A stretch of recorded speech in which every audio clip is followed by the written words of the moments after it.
que sa famille habite ici. Donc là, les gens, en fait, plusieurs personnes m'ont dit être venues, pas forcément par soutien au candidat, mais parce que, eh bien, ce n'est pas tous les jours, pour reprendre une dame, c'est pas tous les jours qu'on peut voir un candidat au second tour de l'élection présidentielle. Merci Florian Litzer et Marjorie Marcilla qui nous font vivre en direct donc le vote d'Emmanuel Macron qui est arrivé donc depuis maintenant presque une demi-heure. Il a voté assez rapidement, puis ensuite il s'est éternisé dans ces longs couloirs de la mairie pour, on l'a vu, serrer des mains, faire des selfies, beaucoup de photos. Il est encore en train d'en faire un d'ailleurs. Des bisous, lui aussi, aux enfants.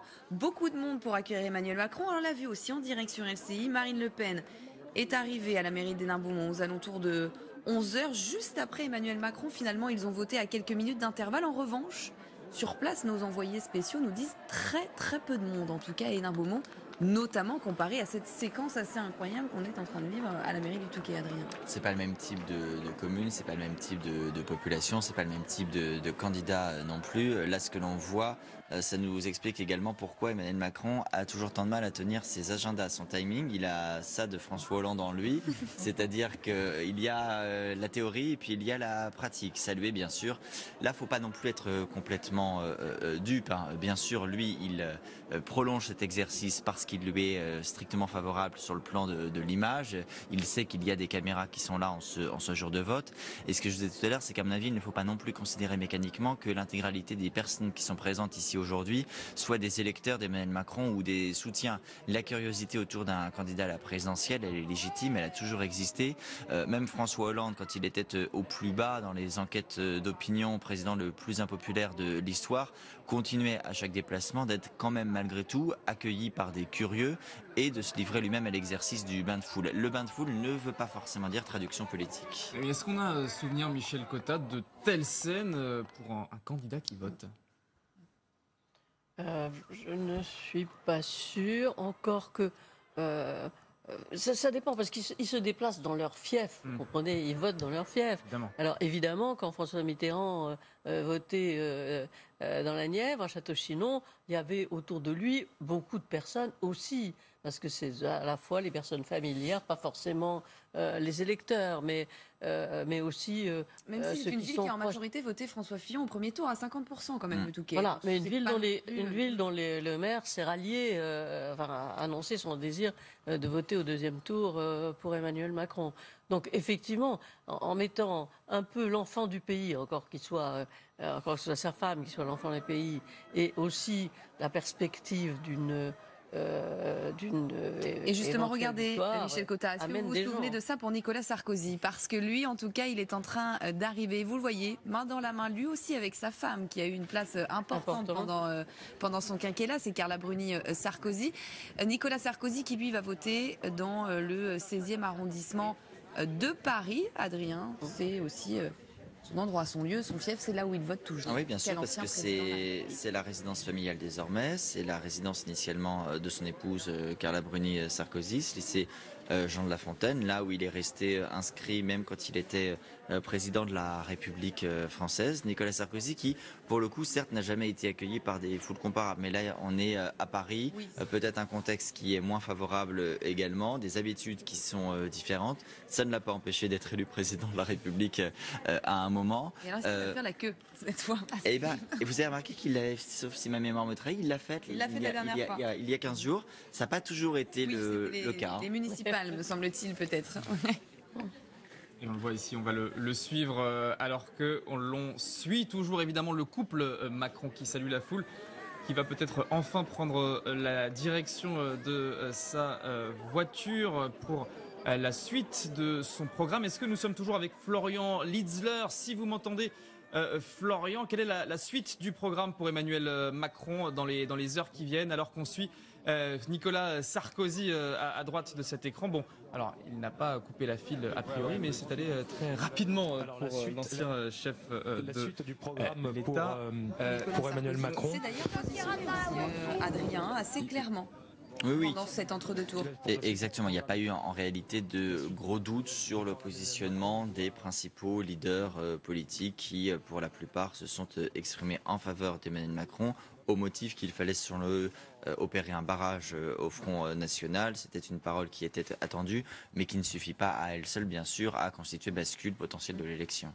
Pascal Perrineau, moment très particulier pour Nicolas Sarkozy aussi, puisqu'il aurait aimé être aussi finalement ce candidat de deuxième tour, mais qui lui, finalement, est le droit à cette fatalité de cette campagne, les sortants, et qui, dès le premier tour de la primaire, finalement, a été éliminé. Vous savez, cette élection, depuis qu'elle a commencé avec les primaires, c'est une élection de coupeurs de tête. Les Français, quelle que soit leur tendance politique, ont coupé les têtes. Ça avait commencé sans qu'on s'en aperçoive par la tête de Cécile Duflot. Oui, même ces gentils écologistes avaient coupé la tête de leur leader, Cécile Duflot. Et puis ensuite, ça a continué, et de manière sèche, pour Nicolas Sarkozy, qui, en effet, la défaite était claire. Voilà, n'est même pas au second tour, puisque le second tour sera entre Alain Juppé et François Fillon. Et puis ensuite, ça a continué, en effet, à gauche, par la chute de Manuel Valls, l'auto-élimination de François Hollande le 1er décembre dernier. Et puis ensuite, ça a continué dans le premier tour. Ça a continué jusqu'au cœur du premier tour, où le dernier poids lourd, au fond, qui restait, François Fillon, eh bien, est arrivé en 3e position et a été écarté. Et là, on voit bien que ce second tour a été un second tour, en effet, de très profond renouvellement, mais que la question se pose maintenant pour cette femme et cet homme, qui seront peut-être ce soir président ou présidente de la République, de s'entourer de poids lourds. Parce que quand les affaires difficiles commencent, en particulier la construction d'une majorité législative, là, c'est très bien le renouveau.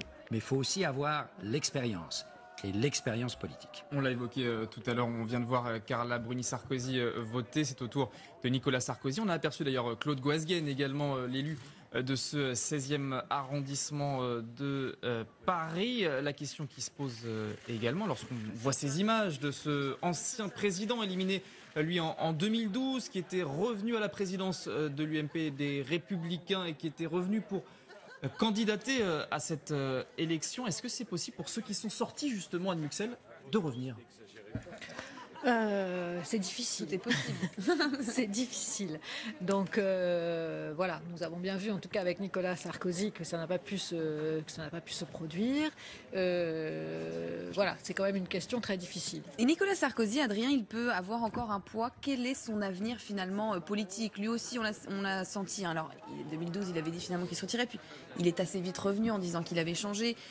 Qu'est-ce qui va se faire, Nicolas Sarkozy ? Comment il peut se positionner, quel que soit le candidat finalement ? C'est restructurer, remettre en marche les Républicains dans une union ? Mais même là, dans la dernière période, vous avez peut-être remarqué que Nicolas Sarkozy, certes, il s'était à nouveau mis en retrait, mais il a continué de consulter. Les bureaux de la rue de Miromesnil à Paris, où il est installé, continuaient d'être un lieu beaucoup de petits déjeuners avec les tractation. ténors. Ouais, exactement, il avait reçu François Fillon à un moment, il a continué à recevoir ceux que l'on appelle les sarkozystes, car c'est une tendance qui continue d'exister au sein des Républicains, et bien sûr qu'il y a la question. Alors, François Baroin va être en charge de mener la campagne des législatives. On rappelle que François Baroin, voilà, c'est un sarkozyste compatible qui aurait pu être Premier ministre de Nicolas Sarkozy. C'était le ticket qui avait été annoncé si Nicolas Sarkozy avait emporté la primaire puis la présidentielle. Pendant qu'Emmanuel Macron, vous le voyez, est en train donc... Il recommence cette scène finalement, elle est habituelle, voilà, un air de déjà-vu finalement, il monte pour saluer toute cette foule. Michel Cotta, vous voulez réagir ? Si on revient sur Nicolas Sarkozy, c'est sûr que ses intentions ne sont pas claires aujourd'hui, on l'a confirmé hier au conseil d'administration. D'accord. Donc ça prouverait qu'il a choisi de tourner la page. Mais en réalité, c'est beaucoup moins clair que ça parce qu'il reste le parrain. Et moi, je suis très étonnée de voir comment cet homme qui a été battu, et sèchement, on l'a dit, à la primaire de la droite et du centre, reste quand même une référence. Les leaders vont chez lui, le consultent. Et ça ne disparaîtra pas d'un coup. C'est tout à fait le paradoxe de l'état actuel de Nicolas Sarkozy. Et peut-être de la droite, est-ce que ça montre aussi qu'il n'y a pas d'autres figures qui s'imposent aujourd'hui dans cette famille politique qui a besoin d'un chef, qui a toujours eu besoin d'un chef, en tout cas dans son histoire ? Oui, et puis il faut bien se rendre compte que ce qu'on pourrait appeler le peuple de droite... Le peuple de droite était persuadé encore il y a quelques mois que la victoire était à portée de main. C'était imperdable, disait-il. Bien sûr que c'était imperdable. Et on peut supposer que s'il n'y avait pas eu l'affaire Fillon, il y aurait eu aujourd'hui, en tout cas, un candidat de droite bien placé pour l'emporter au second tour de l'élection présidentielle. Tel n'a pas été le cas. Donc il y a certainement parmi ces électeurs de droite une attente, et on voit bien que là aussi, ils sont entre l'ancien et le nouveau. Ils se tournent vers quelques figures tutélaires, et Nicolas Sarkozy fait partie de ces figures tutélaires, surtout à la suite, au fond, des affaires qui ont touché François Fillon. Mais on voit bien aussi qu'une nouvelle génération est en train d'occuper des postes d'importance. Et on voit bien qu'avec M. Barouin et M. Wauquiez, il y a là deux hommes de la nouvelle génération aussi, qui sont en train, en tout cas, d'envisager une carrière dans la rénovation de la droite qui va se développer. On le voit déjà pour les législatives. Est-ce que la droite aura, oui ou non, une capacité à revenir sur le terrain des 577 circonscriptions? Et puis, bien sûr, pour l'après et les élections qui seront les élections intermédiaires du prochain quinquennat. Il est presque 11h30 et justement, on vous fait vivre sur LCI le début donc, de ce prochain quinquennat. Et les deux candidats à la présidentielle ont voté à quelques minutes d'intervalle. Marine Le Pen a donc voté à Hénin-Beaumont, vous le voyez sur ces images dans le Pas-de-Calais, c'était il y a quelques minutes, accompagnée de Steve Riouat, le maire d'Hénin-Beaumont. Elle était d'ailleurs avec lui juste quelques minutes avant à son domicile.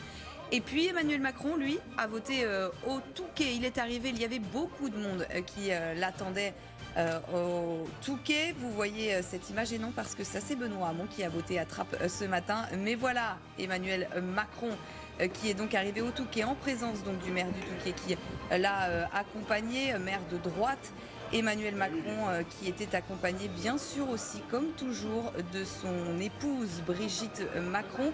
Il s'est longuement attardé, le candidat d'En Marche. Il a arpenté les couloirs de cette mairie du Touquet. Lui, il était au domicile juste avant, domicile familial, donc au Touquet, la résidence secondaire des Macron.